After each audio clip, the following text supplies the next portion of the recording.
everyone, it's Izzibel. Welcome to my channel.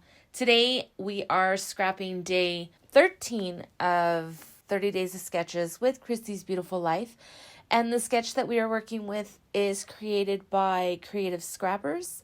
Now, I am going to be scrapping this photo of my daughter. This past fall we did pumpkin head photos, and I guess it was a trend going on social media. My daughter really wanted us to do it. So we got together, carved some pumpkins, spray painted them, and had a really fun time doing so. What I'm thinking is with this sketch, instead of it sitting the way that it was supposed to or the way they designed it, I am going to go ahead and turn it this way so that the cluster is on top. I'm going to use only one photo. And instead of using the doilies, I'm thinking I'm just going to use a really large pumpkin, and then this would just be the stem and the vines.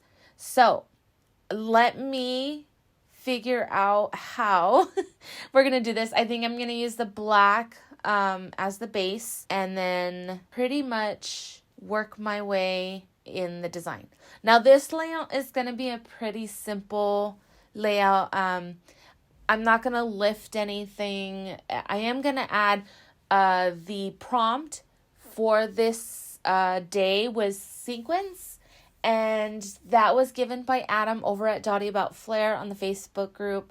I will be adding the sequence. I figured maybe I could make it look kind of like magic, just because I decided that the title was going to be Bibbidi Bobbidi Boo, and I wasn't going to do any journaling in this one just because, like I said, we have more photos with the family, and there's one with me, my husband, and my daughter. I think I'm gonna do the journaling on what's going on there, or I may even do like a when we're carving pumpkins, but I'm not sure. I just know that this one didn't need the journaling, so I'm skipping it. Now, the pumpkin that I have on this background, I did get it from the Cricut design space. I just typed in pumpkins, went through the ones that I liked, and this is what I decided on. The cut file comes with the stem. It does not come with the vines. I did have to search vines on the design space and then found the ones that I liked. Now, I am designing the bottom portion where the title is on the sketch. My daughter had painted her nails a teal color. The paper that I'm using, it shows up like a green on camera, but I promise you it's more of a teal color. To create the scalloped border on the title area, I bring in one of my border punches from Scrappy Berries. I purchased it from Amazon. Actually, I didn't purchase it. I got it for Christmas, but it is from Amazon. I'm going to use the teal color to go ahead and border the sides of the square that I cut out for the title. The picture has that gold tint to it, so it was blending in a little bit too much with the pumpkin. I decided that I was going to go ahead and just triple border it. So first I did a really thin layer of black, then I did gold, and then teal to offset it from the pumpkin.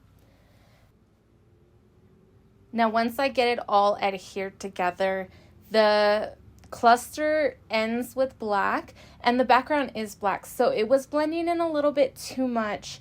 And what I did to kind of fix it, I offset it again with the teal color, just a small little border around the black just to show that there's two portions there and it doesn't just bleed into each other. Now I kind of shift this cluster title picture around, and I wasn't liking it. It kind of just looked really plain. So what I did was I found a similar vine cutout on Cricut Design Space that kind of matched the top of the pumpkin to create almost like a cushion. I guess like a Cabbage Patch. That's I can't think of the right terminology right now, but in my head, it's sitting on the vines when it's growing out. So it worked. It made me happy. And once I get that adhered, I get the title going. I did cut out the title with the Cricut Design Space, not the complete title. I did use some alpha stickers, the gold ones, Boo. I purchased those at Hobby Lobby, I believe.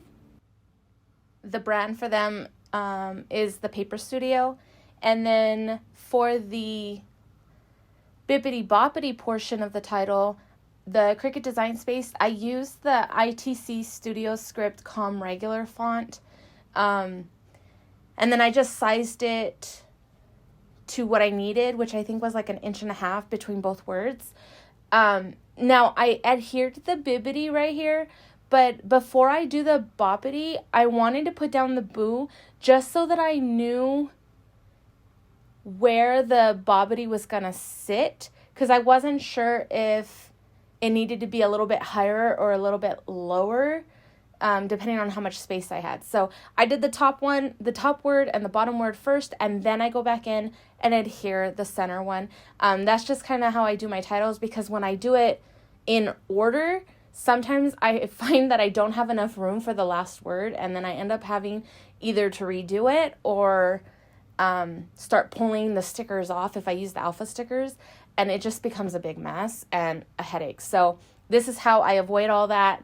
I've learned from my mistakes. This is how it works for me, not necessarily you, but it makes my life a little bit easier. So I get this title down. I'm going to go ahead and commit to the placement of the photo. It's not really going to change because it's all centered down. And then I add here the rest of the pumpkin as well. Now for the prompt with Adam, it was sequence. I'm going to go ahead and use some brown and green sequence. They do have like a little bit of a glitter shine to it. I got my sequence from Michael's, and I only put them in a jar. I add a little bit of the talcum powder just so that they don't stick together. And then I use my little sequence pen to go ahead and shift them around where I need and then adhere them down. I also, the title space was a little bit plain to me. I end up adding, I wasn't sure what I was going to do. I wanted to put a pumpkin there, but the only pumpkin stickers I had were orange, and I didn't use any orange in the layout, so it was really offsetting to me. I ended up going with some green and yellow. It's like a leaf. It's a leaf. It's green and yellow, and it works with the layout, so I like it. But that's pretty much going to complete my layout. I really like doing these sketches. I like being able to just kind of get ideas from them and move into a design. But sometimes I really like to exactly, it has to be exactly like the sketch. This one, not so much. The doilies were kind of throwing me off. I don't use a lot of doilies. I think I need to practice. It wouldn't hurt me to practice using them. They're really pretty to use. I'm having a hard time using them. I feel like if I'm going to use it, I want to show the whole piece, and I think that's my issue. But anyways, I hope you guys enjoyed this video, enjoy this layout. In my description box, as always, for this 30 Days of Sketches are everybody else that's playing along. If you haven't already checked them out, go ahead and do so. Give them some love, and I will catch you guys on another day with another layout, hopefully real soon. So, take care and stay crafty. Bye.